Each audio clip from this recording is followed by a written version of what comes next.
ನಮಸ್ತೆ ಎಲ್ಲರಿಗೂ, welcome back to my channel. ನಾನು ಶಾಲಿ. ಇವತ್ತು ಮಂಗಳವಾರ ಅಂದರೆ ಮಕರ ಸಂಕ್ರಾಂತಿ. ನಾಡಿನ ಸಮಸ್ತ ಜನತೆಗೆ ಮಕರ ಸಂಕ್ರಾಂತಿ ಹಬ್ಬದ ಶುಭಾಶಯಗಳು.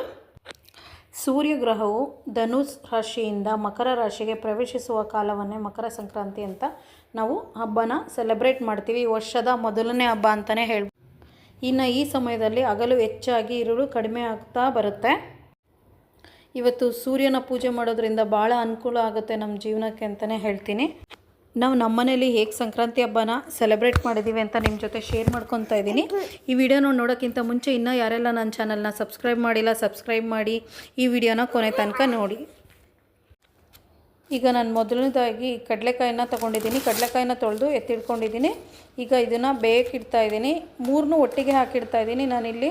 ಈಗ ಇದಕ್ಕೆ ಒಂದು ಅರ್ಧ ಭಾಗದಷ್ಟು ಅಂದರೆ ಒಂದು ಅರ್ಧ ಲೀಟ್ರಷ್ಟು ನೀರನ್ನ ಸೇರಿಸ್ಕೊತಾ ಇದ್ದೀನಿ. ನೀರನ್ನ ಸೇರಿಸ್ಕೊಂಡು ಗೆಣಸನ್ನು ಕ್ಲೀನಾಗಿ 4-5 ಸತಿ ತೊಳೆದು ಅದನ್ನು ಕೂಡ ಒಟ್ಟಿಗೆ ಹಾಕ್ತಾಯಿದ್ದೀನಿ. ಇನ್ನು ಅವರೆಕಾಯಿನೂ ಅಷ್ಟೇ, ಈ ಅವರೆಕಾಯಿನೂ ತೊಳೆದು ಇದಕ್ಕೇ ಒಟ್ಟಿಗೆ ಸೇರಿಸ್ಕೊತಾ ಇದ್ದೀನಿ. ಸೇರಿಸ್ಕೊಂಡು ಮೂರನ್ನೂ ಒಟ್ಟಿಗೆ ಬೇಯಿಸ್ಕೊತಾ ಇದ್ದೀನಿ. 1 ಟೇಬಲ್ ಸ್ಪೂನ್ ಕಲ್ಲುಪ್ಪನ್ನ ಸೇರಿಸ್ಕೊಂಡು 2 ವಿಷಲ್ ತೊಗೊಂಡ್ರೆ ಸಾಕು. ತುಂಬ ಚೆನ್ನಾಗಿ ಬೆಂದಿರುತ್ತೆ, ಟೈಮ್ ಕೂಡ ಸೇವ್ ಆಗುತ್ತೆ ನಮಗೆ. ಈಗ ನಾನಿಲ್ಲಿ 1 ಕಪ್ ಅಷ್ಟು ಹೆಸರು ಬೇಳೆ ತೊಗೊಂಡಿದ್ದೀನಿ. ಹೆಸರು ಬೇಳೆನ ಕ್ಲೀನಾಗಿ ತೊಳೆದು ಎತ್ತಿಟ್ಕೊಂಡಿದ್ದೆ. ಈಗ ಅದೇ ಹೆಸರು ಬೇಳೆನ ಇಲ್ಲಿ ಸ್ವಲ್ಪ ಬಿಸಿ ಮಾಡೋಕೆ ಇಡ್ತಾಯಿದ್ದೀನಿ. ಚೆನ್ನಾಗಿದು ನೀರೇನಿದೆ ನಾವು ತೊಳೆದಿರೋದ್ರಿಂದ ನೀರಿರೋದ್ರಿಂದ ಅದೆಲ್ಲ ಡ್ರೈ ಆಗಬೇಕು. ಡ್ರೈ ಆಗೋವರೆಗೂ ಚೆನ್ನಾಗಿ ಉರಿತಾ ಇದ್ದೀನಿ. ಸ್ವಲ್ಪ ಸಿಮ್ಮಲ್ಲಿ ಇಟ್ಕೊಂಡು ಈಗ ಹುರಿದಾದ್ಮೇಲೆ ಇದು ಕಂಪ್ಲೀಟಾಗಿ ಹುರಿದಾಗಿದೆ. ಈಗ ನಾನು ಇದಕ್ಕೆ 1 ಟೇಬಲ್ ಸ್ಪೂನಷ್ಟು ತುಪ್ಪ ಸೇರಿಸ್ಕೊತಾ ಇದ್ದೀನಿ. ತುಪ್ಪ ಹಾಕಿ ಉರಿಯೋದ್ರಿಂದ ಗಮ್ಮಂತ ಸ್ಮೆಲ್ ಚೆನ್ನಾಗಿರುತ್ತೆ.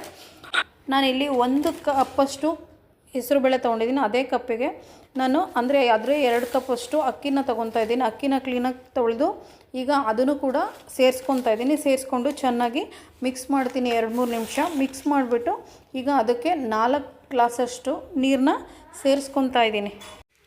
ನೀರು ಜಾಸ್ತಿ ಹಾಕ್ತಷ್ಟು ಚೆನ್ನಾಗಿ ಬೇಯುತ್ತೆ ಅನ್ನೋ ಪರ್ಪಸ್ಸಿಗೋಸ್ಕರ ಸ್ವಲ್ಪ ನೀರನ್ನ ಜಾಸ್ತಿ ಆ್ಯಡ್ ಮಾಡ್ತಾಯಿದ್ದೀನಿ. ಆ್ಯಡ್ ಮಾಡ್ಕೊಂಡು ಇಲ್ಲಿ 4 ವಿಷಲ್ ತೊಗೊತಾ ಇದ್ದೀನಿ.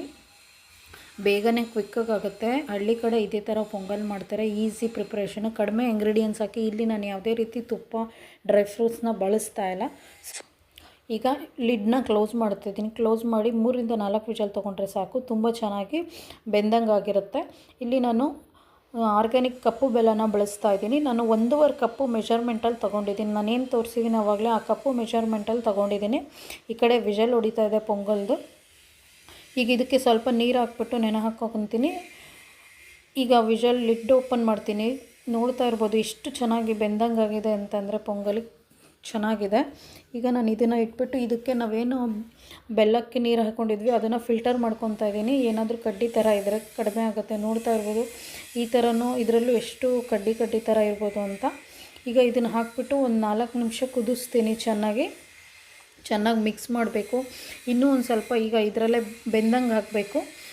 ಹಾಗಾಗಿ ಇದನ್ನು ಚೆನ್ನಾಗಿ ತಳದಿಂದ ಮೇಲ್ಗಡೆ ಚೆನ್ನಾಗಿ ಮಿಕ್ಸ್ ಮಾಡ್ತಾಯಿದ್ದೀನಿ. ಮಿಕ್ಸ್ ಮಾಡಿಬಿಟ್ಟು ಈಗ ಇದರಲ್ಲೇ ಬಿಡ್ತೀನಿ. ನಾನಿಲ್ಲಿ ತುಪ್ಪನ ಬಳಸ್ತಾ ಇಲ್ಲ ಅಂತ ಮುಂಚೆನೇ ಹೇಳಿದ್ದೀನಿ. ಡ್ರೈ ಫ್ರೂಟ್ಸ್ ಕೂಡ ಅಷ್ಟೇ. ಇದಕ್ಕೆ 1 ಕಪ್ಪು ತೆಂಗಿನ ತುರಿ, ಸ್ವಲ್ಪ ಏಲಕ್ಕಿ ಪುಡಿ ಹಾಕಿದರೆ ತುಂಬಾ ಚೆನ್ನಾಗಿರುತ್ತೆ. ತುಂಬ ಫಸ್ಟ್ ಕ್ಲಾಸಾಗಿರುತ್ತೆ ಅಂತಲೇ ಹೇಳ್ತೀನಿ. ಹಾಲು ಹಾಕ್ಕೊಂಡು ತಿಂತಾಯಿದ್ರೆ ತುಂಬ ಚೆನ್ನಾಗಿರುತ್ತೆ ರುಚಿ ಅಂತೂ.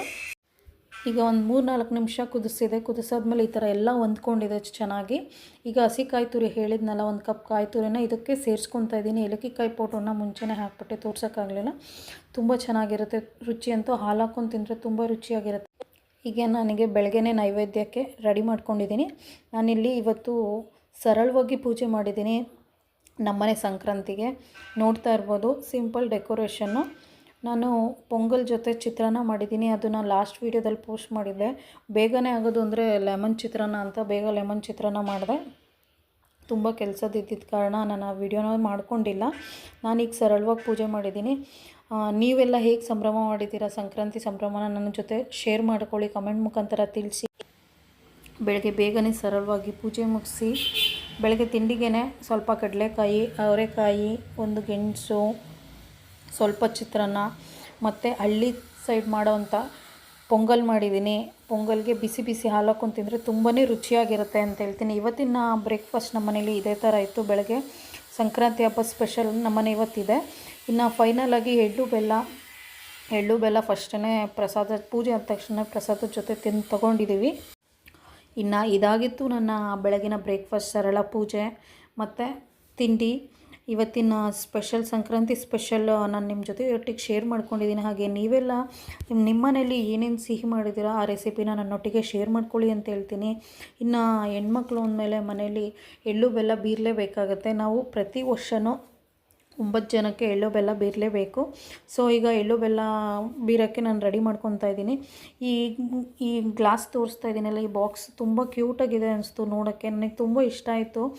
ಪ್ಲಾಸ್ಟಿಕಲ್ಲಿ ಪ್ರತಿ ಸತಿ ನಾನೇನು ಪ್ಲಾಸ್ಟಿಕ್ ಕೊಡೋಲ್ಲ, ಬಟ್ ಈ ಸತಿ ಏನೋ ಒಂಥರ ಡಿಫ್ರೆಂಟಾಗಿ ಕೊಡಬೇಕು ಅಂತ ಹೇಳ್ಬಿಟ್ಟು ಈ ಥರ ನನಗೆ ಬಾಕ್ಸ್ ತುಂಬ ಕ್ಯೂಟ್ ಅನಿಸ್ತು, ತುಂಬ ಇಷ್ಟ ಆಯಿತು. ಸೊ ಅದಕ್ಕೆ ಇದನ್ನು ತೊಗೊಬಂದಿದ್ದೀನಿ ಈ ಸತಿ ಎಳ್ಳು ಬೆಲ್ಲ ಬೀರೋಕ್ಕೆ ಅಂತ ಹೇಳ್ಬಿಟ್ಟು. ಸೊ ಇವತ್ತಿನ ವ್ಲಾಗ್ನ ಇಲ್ಲೇ ಎಂಡ್ ಮಾಡ್ತಾಯಿದ್ದೀನಿ. ಮತ್ತೊಂದು ಇಂಟ್ರೆಸ್ಟಿಂಗ್ ವ್ಲಾಗ್ ಜೊತೆ ಮತ್ತೆ ಸಿಗ್ತೀನಿ.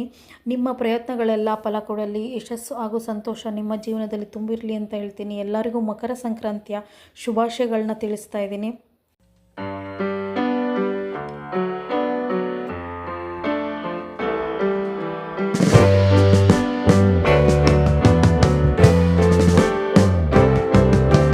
Sitting in the basement apartment I rented